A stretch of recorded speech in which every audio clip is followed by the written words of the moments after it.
오늘 요한복음 6장 1절에서 15절을 한번 생각을 해보면 우선 첫 번째, 예수님이 지금까지 제자들을 한 번도 시험한 적이 없어요. 아마 예수님이 제자를 시험한 유일한 기록이 여기 요한복음 6장에 나오지 않나 그렇게 생각합니다. 오병이어의 기적이죠. 어떤 시험을 한 겁니까? 또 누구에게 한 겁니까? 우리가 잘 알듯이 지금 여기 5절 6절을 보면 빌립을 시험하고자 하심이라. 빌립을 시험하는 거죠. 이 빌립이라고 하는 사람은 헬라어도 잘 말할 수 있는 사람이에요. 그래서 나중에 보면 예수님께 이방인도 데리고 와서 전도도 하고 그리고 소개도 시켜주고 아마 제자들 가운데서는 그래도 굉장히 유식한 여러 가지 언어를 구사할 수 있는 그런 달란트를 받은 사람이 이 빌립이 아니겠느냐 그렇게 생각을 해보게 됩니다. 자, 그럼 왜 빌립을 시험하고 있느냐? 그 대답은 저는 오늘 성경 본문을 읽어보면서 이 불가능의 문제를 다루고 있다. 저는 그렇게 일단 먼저 생각을 합니다. 누구나 다 불가능한 것들을 어떻게 풀어나갈 것인가라고 하는 그런 문제를 오늘 이 오병이어의 기적에서 특별히 요한복음은 다루고 있다. 그렇게 생각을 해요. 그죠? 여기 지금 빌립이 얘기하는 것처럼 어떻게 이 많은 무리들을 먹일 수 있겠느냐. 근데 빌립의 생각에는 이거 아무리 생각을 해봐도 200데나리온을 갖고서도 이 많은 사람을 먹일 수 없겠다는 생각이죠. 불가능하다는 거죠. 그 예수님이 왜 빌립을 시험하고 계시냐. 일단 우리가 한번 생각을 해보면 우리들도 빌립처럼 예수님 앞에서도 모든 것들이 자기 생각과 자기 헤아림 속에서 모든 것을 판단한다라고 하는 거죠. 예수님을 의지하고 그리고 예수님께 물으면서 그러면서 예수님이 원하시는 답과 예수님이 풀어가시는 방법을 생각지 않고 그저 내가 갖고 있는 생각과 경험을 통해서 모든 것들을 판단하고 헤아리려고 한단 말이죠. 아니 예수 그리스도를 믿고 주님을 따라다니는 제자들조차도 예수님에게 전적으로 의지를 하고 있질 못하다라고 하는 거죠. 어떤 문제가 생기면 그 문제를 갖고 예수님께 나와서 그죠? 예수님께 묻기도 하고 또 예수님이 답을 하시는 그 말씀을 귀담아 듣고 그리고 그런 식으로 문제를 풀어가야 된단 말이죠. 그런데 빌립은 그게 아니에요. 자, 그런데 반해서 안드레라고 하는 예수님의 제자가 또 나오죠. 8절에 보면 제자 중 하나 곧 시몬 베드로의 형제 안드레가 예수께 여짜오되. 안드레는 어떤 문제가 생기면은 그러면 어떤 식으로 문제를 풀어나가냐면은 예수님께 그 문제를 갖고 나오는 거예요.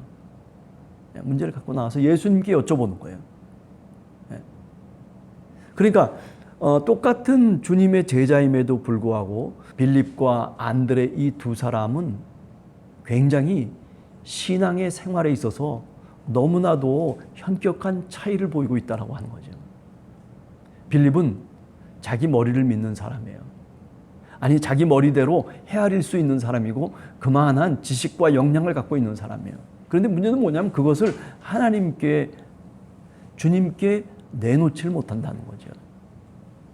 내 고집과 내 생각과 내 경험이 내 중심이 됐다라고 하는 거죠. 그런데 반해서 안드레는 그렇지 않아요.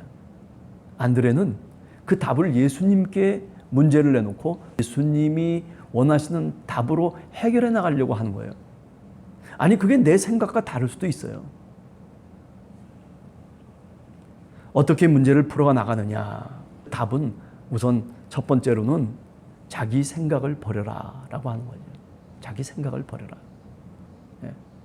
어떤 문제가 어려운 문제가 부닥치고 이것은 불가능해라고 하는 그런 판단이 생겨도 그 문제를 갖고 내가 불가능하니까 내가 포기해버리고 그냥 나는 불가능하니까 자포자기하고 그냥 모든 것을 그만두는 스타일로 신앙생활을 하게 되면 발전이 없어요. 불가능한 것 같아도 예수님께 갖고 나와서 그래서 그 문제를 주님께 드리는 거예요. 아니 200데나리온이라고 하는 그 많은 돈을 갖고서도 이 사람을 먹일 수가 없다라고 하는 그런 자기 헤아림을 버리는 거죠. 네. 그죠? 그 버린 사람이 누구냐면 바로 안드레예요. 안드레는 어떻게 반응을 하고 있습니까? 안드레가 예수님께 여쭤오되 여기 한 아이가 있습니다. 보리떡 5개와 물고기 2마리를 가지고 있나이다. 제가 늘 가끔 그런 말씀 드리지만은 없는 것만 보려고 하면 세상에 다 없는 것밖에 없어요. 네. 그죠? 우리가 믿음 생활하면서도 마찬가지예요. 헌금을 할 때도 마찬가지죠. 그죠? 안 되는데, 없는데, 부족한데, 내가 쓰기도 모자라는데, 어떻게 하나님께 드릴 수 있어? 하나님도 다 이해하실 거야. 그렇죠? 그 말 자체가 틀린 말은 아니죠. 예. 그렇지만 오늘 이 안드레의 모습을 통해서 보면 빌립과는 전혀 달라요. 불가능할 것 같은데, 아니, 내가 아무것도 드릴 거 없는 것 같은데, 없잖아요. 그죠? 그런데 안드레는 있는 것을 바라보는 거예요. 찾아보니까, 아니, 있는 게 있어요. 뭐가 있냐면, 물고기 2마리하고 보리떡 5개가 한 어린 아이 손에 있는 거예요. 볼품 없죠. 빌립이 볼 때에는 그거 눈에 보이질 않아요. 왜? 하찮은 거니까. 어린아이가 갖고 있는 거 아니겠어요? 그거 어린아이 것을 뺏겠어요. 어떻게 하겠어요? 그런데 그것을 주님께 드리는 거예요. 구약에서도 놀라운 기적이 일어나는 사건들을 우리가 하나하나 따져보면요. 별것 아니에요. 그죠? 엘리야의 이야기 속에서도 마찬가지 아닙니까? 사렙다 과부가 이제 도저히 어떻게 살아갈 수가 없는데 그런데 밀가루 한 줌을 또는 기름 한 줌을 주는 거예요. 나 이걸로 당신에게 주고 나 이제 죽습니다. 그런데 하나님이 역사하시는 거예요. 그렇게 믿음을 갖고 내가 내 생각을 버리고 내 것까지도 하나님께 드릴 수 있는 그런 마음을 보시는 거죠. 그런 믿음 생활, 그런 믿음의 태도를 가져야 신앙이 성숙되는 거죠. 네. 세상을 살아가면서 그래요. 특별히 믿음의 사람들은요, 없는 것만 보려고 하지 마세요. 없어도 있는 걸 볼 수 있어요. 조금만 시야를 바꾸고 조금만 관점을 바꾸면요, 우리 주변에 내가 갖고 있는 것들이 얼마든지 있는 거예요. 그거를 하나님께 드릴 줄 알아야 돼요. 이게 꼭 무슨 헌금의 문제가 아닙니다. 그죠? 우리가 갖고 있는 달란트를 하나님께 드릴 수도 있고, 그죠? 내가 갖고 있는 시간을 하나님께 드릴 수도 있고, 그렇잖아요. 여러 가지 하나님께 우리가 전혀 생각지 못했던 것들을 하나님께 내놓을 수 있는 것들이 얼마나 많이 있습니까? 기도 시간도 지금까지 기도 생활을 안 했다면 그렇다면 내가 기도하면서 하나님께 이 기도 시간을 드리는 거예요. 새벽 시간도 마찬가지입니다. 새벽 시간도 하나님께 드릴 수 있는 거예요. 드리려고 마음만 먹으면요, 얼마든지 드릴 수 있는 것이죠. 네. 다른 사람과 똑같은 문제를 갖고 있음에도 불구하고 그러나 안드레는 빌립과는 달랐어요. 그죠? 빌립과는 달랐어요. 문제를 해결하는 방식이 달랐어요. 예수님께 그 불가능한 중에서도 가능한 것들을 찾아서 그래서 예수님께 묻는 거예요. 어떻습니까, 예수님? 그럴 때 예수님께서 답을 주시는 것입니다. 그죠? 이 많은 사람들에게 얼마나 되겠습니까, 이것이? 그럼에도 불구하고 그런데도 여기 오병이어가 있습니다. 안드레의 예수 그리스도를 향해서 다가가는 방식이에요. 그때 예수님께서 그 떡을 가지고 그 물고기를 가지고 축사하셔서 그리고 나눠주십니다. 그 나눠주신 그 많은 그 기적의 떡과 기적의 물고기를, 그죠? 우리가 복음서에서 생각해 보면 5천 명이나 되는 사람들이 먹을 수 있었다는 거죠. 놀라운 불가능이 가능한 것으로 바뀌어지기 위해서는 바로 신앙인의 태도가 안드레와 같아야 된다라고 하는 것이에요. 그래서 우리가 늘 신앙생활을 하면서 부정적인 말과 부정적인 생각을 갖고 살아가면 안 돼요. 보다 긍정하고 긍정의 말을 자꾸 내가 내뱉을 줄 알아야 돼요. 아멘. 예, 그렇습니다. 할렐루야. 감사합니다. 수고하셨습니다. 주님, 감사합니다. 뿐만 아니라 그저 아무것도 없는 것처럼 늘 그렇게 허우적거리고 살지 말고 없어도 있는 것처럼 사세요. 없어도 있는 것처럼 사는 게 뭔지 아세요? 그저 없는 것 같지만은 그래도 없는 중에도 하나님께 드리는 거예요. 예수님이 제자들을 끌고 오셔가지고 성전 그 연복궤 앞에 제자들을 다 대여를 시키고 그리고 예수님이 가르쳐 주십니다. 바리새파 사람이 한 부유한 사람이 착 헌금함에다 헌금을 넣는데 쫘라르르르르르 하면서 막 동전이 막 떨어져 내려가는 소리가 그냥 다 들리는 거예요. 야, 다들 놀랬죠. 그런데 저 성전의 한 구석에 한 과부가 나와가지고 헌금함에 2렙돈을 넣어요. 딸그닥 딸그닥. 아이고 참 형편없다. 다들 제자들이 그렇게 생각하고 있는데 주님이 제자들에게 묻습니다. 누가 더 하나님께 더 많은 것을 바쳤느냐? 그런데 뭐라고 얘기해요? 과부의 2렙돈이 더 많은 것을 하나님께 바쳤다는 거예요. 자기 마음을 바치고 자기 정성을 바치고 자기 모든 것들을 다 바쳤다는 거예요. 없는 중에 바쳤어요.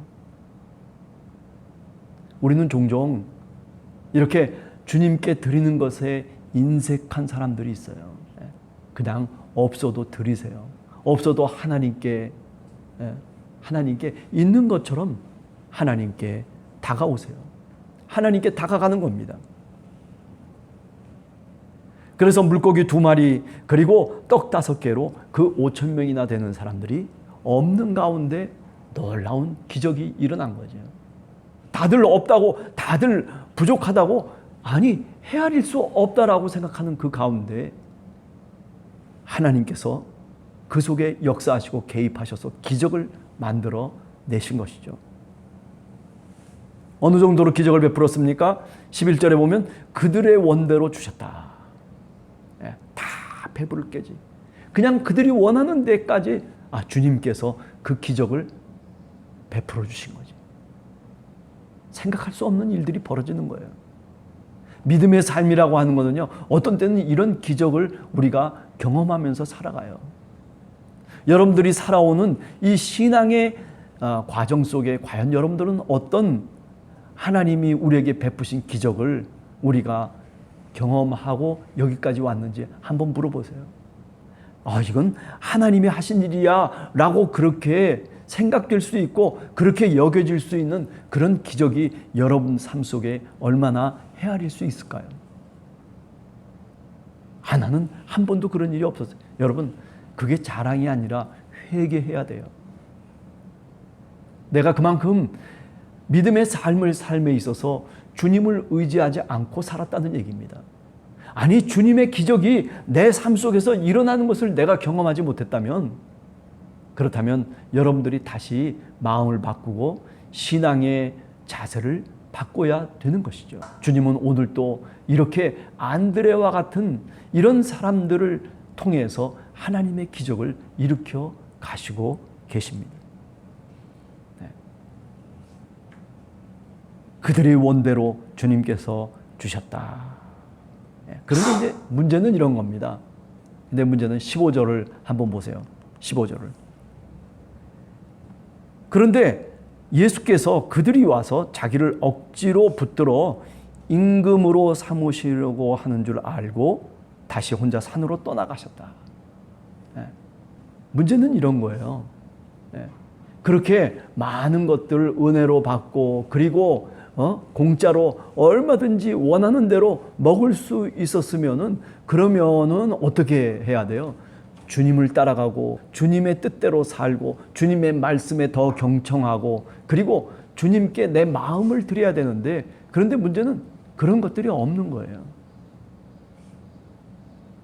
그러니까 예수님께서 이렇게 오병이어의 기적을 행했음에도 불구하고 그 기적의 떡을 받고 기적의 물고기를 받은 사람들이 예수님을 임금 삼으려고 하는 거예요. 우리의 왕으로 삼자. 우리의 왕으로 삼자. 그저 먹는 거 하나, 그거 하나 해결해 주니까 왕으로 삼겠다는 거예요. 여러분, 우리가 살아가는 세계가 이래요. 먹는 거로 얼마든지 임금을 삼고 왕으로 삼는 것, 그것은 우리가 살아가는 세계의 모습이에요. 그죠? 내가 교회에서 신앙생활 해가지고 그래가지고 이렇게 부유해졌습니다. 이렇게 부자가 됐습니다. 내가 교회에서 생활해가지고 내가 이렇게 약했던 사람이 이제 이렇게 건강하게 회복되었습니다. 그래요. 신앙 간증은 얼마든지 할 수 있죠. 그런데 문제는 뭐냐면 사람을 임금 삼으려고 하는 거예요. 누군가를 영웅으로 만들려고 하는 거예요.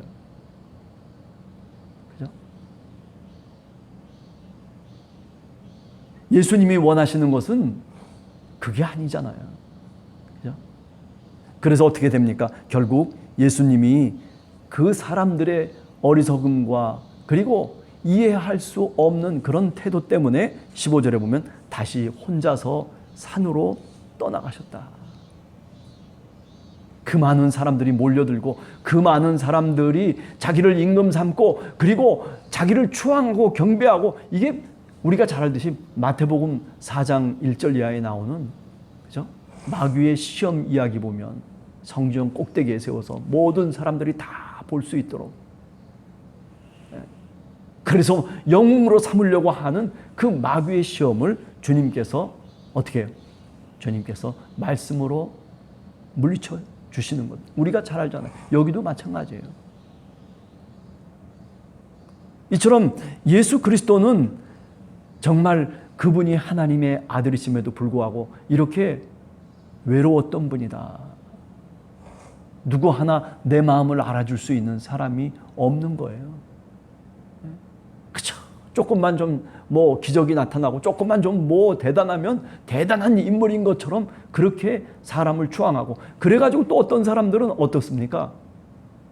그것에 취해가지고 교만해지고 그래서 그것에 만족하면서 결국은 넘지 못할 선들을 넘는 거죠. 그게 오늘 우리 사회 속의 교회의 모습입니다.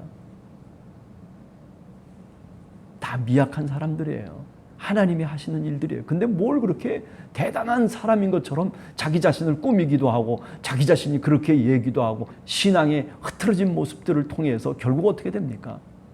결국 교회가 앞으로 나가는 교회들, 한국의 그 교회들이 어떻게 다 무너져 버리고 말잖아요.